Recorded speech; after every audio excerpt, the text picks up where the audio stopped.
સુરત જિલ્લા શિક્ષણાધિકારીની કચેરીની તપાસમાં ખાનગી શાળાઓની માન્યતાને લઈને એક મોટું કૌભાંડ સામે આવ્યું છે. હાલના ડીઓ દ્વારા કરવામાં આવેલી તપાસમાં પૂર્વ ડીઓની બોગસ સહી કરીને બંધ અને કાર્યરત શાળાઓના રેકોર્ડમાં ચેડા કરવામાં આવ્યો હોવાનું બહાર આવ્યું હતું. દર્શક મિત્રો, જેના કારણે કરોડો રૂપિયાના કૌભાંડની આશંકા પણ સેવાઈ રહી છે.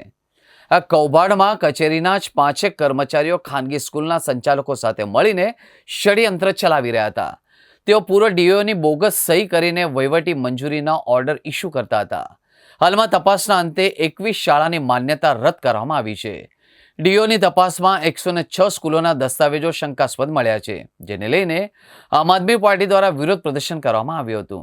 ગુજરાતના શિક્ષણ માફિયાઓ, ભાજપના કેટલાક નેતાઓ અને કેટલાક ભ્રષ્ટ અધિકારીઓ મળી અને શિક્ષણ વિભાગમાં ખૂબ એક મોટું કૌભાંડ ચલાવી રહ્યા છે.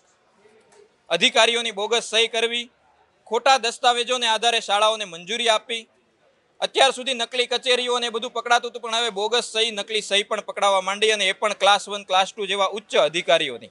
કઈ દિશામાં ગુજરાતની શિક્ષણ વ્યવસ્થા જઈ રહી છે? છેલ્લા 15-20 દિવસ પહેલા આપ સૌએ આ કૌભાંડને ઉજાગર કર્યું, પણ આ 15-20 દિવસ થઈ ગયા, કોઈ એક્શન લેવાના નથી. કઈ શાળાઓ, કયા દલાલો, કયા માફિયાઓ, કયા અધિકારીઓ અને કયા નેતાઓ આ કૌભાંડમાં સામેલ હતા, એ હજુ સુધી સરકારના અધિકારીઓએ સ્પષ્ટ નથી કર્યું. ગુજરાતની ખાનગી શાળાઓમાં મસ્ત મોટી ફી આપીને પોતાના બાળકોને ભણાવતા વાલીઓને જાણવાનો અધિકાર છે કે કયા દલાલો, કયા માફિયાઓ, કયા અધિકારીઓ અને કયા નેતાઓ આમાં સામેલ હતા. એ પણ જાણવાનો અધિકાર છે કે એમનું બાળક બોગસ શાળામાં તો અભ્યાસ નથી કરતું ને. તમામ વાલીઓને આ જાણવાનો અધિકાર છે. અમે એ માંગણી લઈને હજી સુધી ફોજદારી તપાસ નથી દાખલ કરી.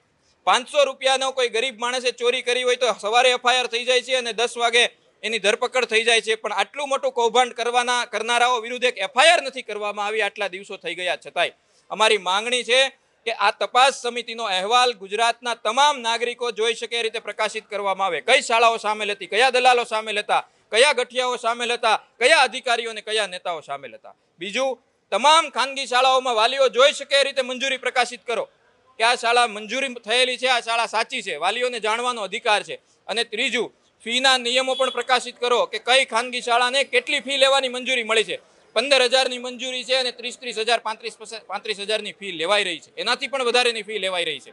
તો આ તમામ નિયમો છે એ નોટિસ બોર્ડ ઉપર પ્રકાશિત કરવામાં આવે અને ખાનગી શાળામાં અભ્યાસ કરતા જેના બાળકો ખાનગી શાળામાં અભ્યાસ કરી રહ્યા છે, વાલીઓને ન્યાય આપવામાં આવે, એવી માંગણી સાથે અમે આજે અહીંયા આવ્યા હતા.